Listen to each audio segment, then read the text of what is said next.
things he did. It talks about his grand embassy. That's where he went to the west. He fought the Great Northern War to defeat Sweden so he could get a warm water port and build what city? St. Petersburg. Hell yeah. He westernizes. Who's he always fighting with?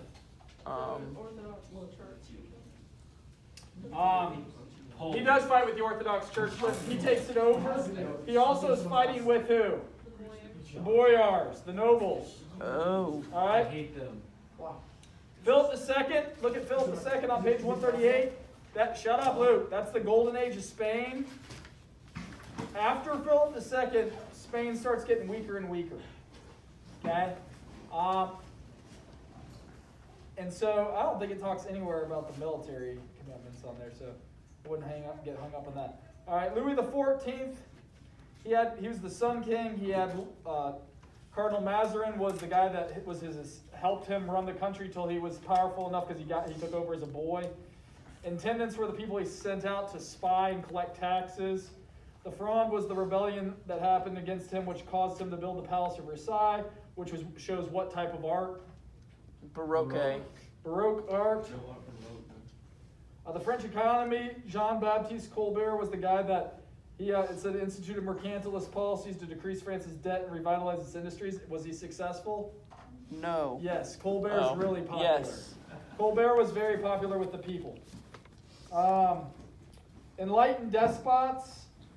You got Catherine the Great on page 139. She's after Peter the Great. Was the wife of Peter's grandson. She took over from Peter's. He was an idiot. She took over. Frederick II. He's the Hohenzollern we talked about. He's an enlightened despot. Wasn't he atheist? Yes. You see some of the things down there that he did. Created new departments to manage mines for us. I mean, you could talk about his organizational skills and how he set up. Instead of saying all those different things, mines and all that stuff, you can just say that he set up efficient bureaucracy. He set up schools. Does it say there about him letting the Jews come there? That may be somewhere else. It's What? yeah. It says it on the page of like all the enlightened despots. Joseph's on there, limiting the power of the Catholic Church, providing more freedom to the press, which Napoleon didn't do. Abolishing serfdom, that was the big thing he did. There's the Edict of Toleration, which protected religious freedom for Jewish, Protestant, Greek Orthodox citizens. Frederick the Great allowed them to come there too when they were being persecuted, and like a lot left like Spain. Joseph died alone. He thought he wasn't successful. If you look, there's the partition of Poland on page 142, the 3 times it happened. Basically just knowing that Poland's going to come to not exist here. It keeps getting taken up by the powerful countries around it. And it's Austria, Prussia, and Russia. England's Glorious Revolution, that's where they become a constitutional monarchy. William and Mary take over from Mary's dad, who got overthrown there. James II, remember. James Charles Cromwell. Charles James. Charles James, and then William and Mary. He was William the Orange. That's called the Glorious Revolution. Why'd they sign the Bill of Rights? Why would they limit their power? So that they could take the throne. All right. The Dutch Republic.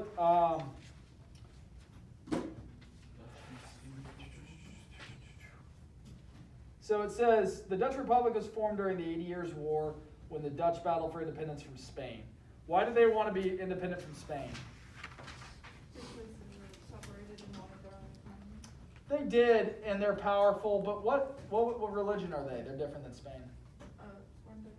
They're Protestant, yeah. So they want to get away. They get away with the Union of Utrecht. They had an oligarchy, so they're different. That's a good question right there. They're not a monarchy like everyone else. They have an oligarchy, which is a group of people ruling. They have the Dutch East India Company that made them so much money. That's a joint stock company. Eventually it goes broke. The British are going to take over. Prussia and the Habsburg rulers, there's your group with the Holy Roman Empire. Frederick William was first. Then you get Frederick the Great. He fights against Maria Theresa. She takes over when her husband or her dad Charles dies. They fight the 7 Years' War. Who wins? Frederick the Great. Yeah. It says he invaded Silesia and took it over. That was in the War of Austrian Succession, which they don't even have on here. Flip the page. The Ottomans, they battle all the way up to Vienna. That's where they lose, and then they start getting weaker after the Battle of Vienna. The Ottomans do. All of Louis XIV's wars. I'm trying to look for the big one. There'll never be a question on the 9 Years' War. The War of Spanish Succession is a pretty big deal because that's balance of power. Everybody wants to stop France from what? Controlling Spanish. Controlling the Spanish throne. And that's what happens at the end of this. I could see there being a question on that. At the end of the War of Spanish Succession, they agree that Louis XIV can have France and his relatives can control Spain, but nobody can control both countries. All right, that's the Peace of Utrecht.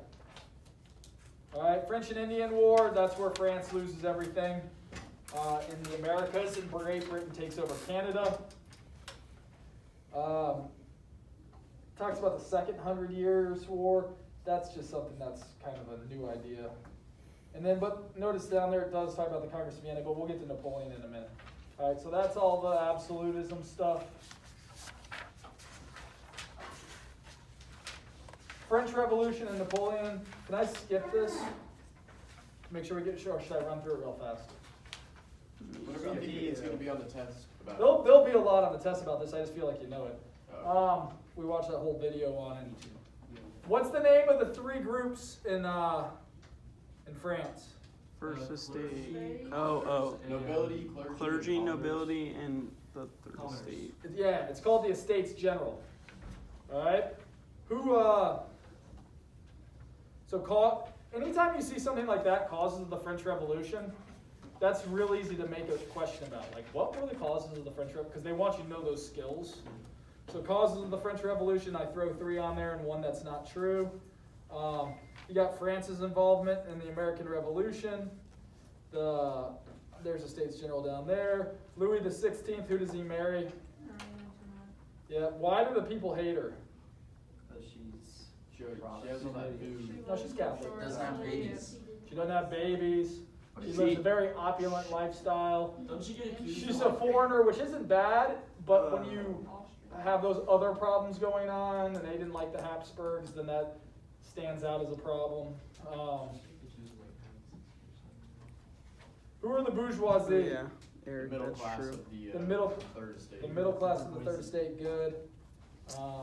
What's a tithe? Oh, it's like a tax on land or paid to the church. Yeah, money paid, 10% of your money goes to the church. Some people didn't like that. The National Assembly is formed by the third estate, okay? That's with the tennis court oath. They get pissed about the bread shortages and the women march where?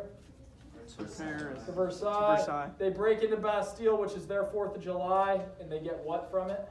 Gunpowder. Gunpowder. You get the Great Fear where peasants start doing what to the nobles? Burning their, don't they burn everything? They burn up like the papers that say that they're like serfs and tied to the land. They end up signing the Declarations of Rights of Man, which is very popular. Then it's got women marching on Versailles there. They make Marie and Louis move to Paris. Eventually they try to escape, and when they bring them back, that's Kill they make a constitutional monarchy, but then eventually they kill them. Who do they kill first? Louis. Louis first, then Marie. Wait, did Louis have a trial or was it just Marie? No, they both did. They had to find him guilty. The Jacobins, who are they? Radicals. The Radicals. Who's their leader? Marat. They're going to set up the National Convention, which is going to be their republic. Marat's the crazy radical. He gets killed. The Girondins are the moderates. You get the Reign of Terror is where they really start cutting off tons of people's heads. who was the guy that was a supporter of Robespierre, but then they turn on each other? Dan? Danton. Eventually they execute Robespierre because they're all worried that he's going to kill them. There's Olympier de Gouges. She comes up with the Declaration of Rights of Men. Eventually she's killed. Why? Maybe I'll put that one on the test. Because she was Because moderate. it was such a part of the class. Because she supports the Girondin. Who are the Girondin? Moderate. Moderates. Who was there? What was Olympia Day? Dig- Gauss. Dig- Gauss. I don't even know how to Dechristianization of France. Why do they do that? Because they're what? Kind of mad at the They're church. they're deists or atheists, and they don't like the church. They think it's too powerful. Who's going to bring the church back into France? Napoleon. Napoleon. So the Directory is the 5-man group that takes over. They're weak, and eventually Napoleon does a what? Coup. Coup Coup d'etat. d'etat. All right. The Haiti Revolution. Who's the guy that leads that? Toussaint Louverture. It's a slave revolt. They use guerrilla warfare. It's the first successful slave revolt in the Americas. They end up actually tricking Toussaint, take him prisoner, bring him back to France. He dies in the Alps, which sucks for him because he's used to the Caribbean. He dies in the mountains of the Alps, which is cold. And in dying, it's one of his generals, Dessalines, is the guy that ends up really doing it, getting their independence. All right. It brings up Edmund Burke. Why does it bring him up? He won't be on the test. He cautioned Britain against engaging in types of excesses occurring in France, so he was scared of the French Revolution. All right, the Napoleonic Code is a what? A body of law that, Body of that law. he put into place. Yeah, why'd you do it? Because they didn't have a good system already set up. There's bad laws and stupid stuff in there, so he organizes all the laws, right? He sets up a meritocracy. He sets up his schools called lycees, which is there. The Concordat of 1801 is kind of important. That's where he brings the church back in. So he sets up the secret police under Joseph Fouch. That's one of the questions on that was good. Was it said that he doesn't limit the press, or he limits the press? Limitation on women's rights. Women did not have the same rights as men. For example, husbands have the legal power too, and it shows other things. Controls the wife's wages. That's still allowed. I control my wife's wages. Divorce wives for adultery, control all jointly held property, all that stuff. The Napoleonic Wars. So, he's a military genius, right? Yes. Who's he defeat first? Austria? Austria. He defeats Austria, right? And then he ends up beating Russia. When they come down, Prussia. He makes 3 big mistakes. One of them is where he tries to block Europe or Britain from trading with continental Europe. That's called the what? The continental system. Yeah. And that's a failure because people keep trade because they want to trade with Britain. Britain had great His brother goods. traded with him. Yeah, even his own brother kept trading with Britain when he controlled the Netherlands. That was his younger brother. His older brother ran Spain, and that's another one of his mistakes. That's called the what? The Peninsular Wars. Yeah. And they lose hundreds of thousands of troops in Spain due to what? Guerrilla warfare. All right. Spread of revolutionary ideas across Europe. The Napoleonic Wars. Yeah, I already said that. Flip the page. A lot of stuff here. How much time we got? 10 minutes. No, 5. The Continental System's on page 172. The Guerrilla Wars on page 172. What's his last big mistake? Going into, isn't that the one where he goes to Russia and then they burn everything Yeah. in front of them? Scorched earth policy. Yep. Oh, yeah. And he gets to Moscow, and Moscow's in flames. He leaves. Everybody dies. Almost his whole army. Then they end up fighting the big battle at Leipzig, and he loses. And they end up exiling him. He goes to Elba off Italy. He comes back for what's called the 100 Days, fights Britain and France one more time at the Battle of Waterloo. Does he win? No. No, and they exile him down in the South Atlantic. That's the end of the Napoleonic era. It talks about Metternich, who is the Austrian chancellor who runs peace, or what Congress? The Congress of Vienna. Congress of Vienna. Good. All right, a lot of stuff here, right? So I'm going to take, obviously, if it's, let's say it's 30 questions. Wait, hold on. So chapter 7, 8, 9, 10, 11, 12. So there's 6. So if I did 6 questions, which would be 2 groups of 3 for each one, that'd be 36 questions. That'd be in a perfect world. If I can find 2, so that's only 2 groups for each chapter. So you got to look at the really big key things. That's what I'm going to be pulling out of here. What do you mean 2 groups of each chapter? Like social and economic. So like, remember is they that come what you mean? like you'll get a passage and you'll get 3 questions about it. Oh. One will directly relate to the passage. One will probably be factual about the passage, and one may be another concept that relates to it. The same thing in another country or something. And then another passage about the same chapter? Yes. Yeah. Okay. Two sets of 3 for each one would be perfect. Nice. All right, commercial revolution, mercantilism. I'm skipping the big things. Middle Passage, transatlantic slave trade. There'll be something on that probably, because I got to have some from this chapter. Triangular trade. All that's really easy. Tobacco, rum, tea, coffee. Those are the plantation goods. Looking for anything that's just really big. It's going to be the big stuff. Dutch East India Company's popped up for, so many times. Human capital. Market-driven wages and prices. Agricultural revolution? Will that be on there? Yeah, probably. I could see, let's see. Yeah, definitely. I think it'll probably be something on the slave trade and then something probably on the agricultural revolution. The enclosure movement's huge. The advances in machinery, the sea drill with Jethro Tull, excuse me. National markets, look at that, the internal tariffs, custom barriers, feudal tolls, those were all a big issue. And let's finish this chapter, then I'll stop. All right, the water meadows is the way that they expand the grass along the rivers, and then that's more land for the cows to eat.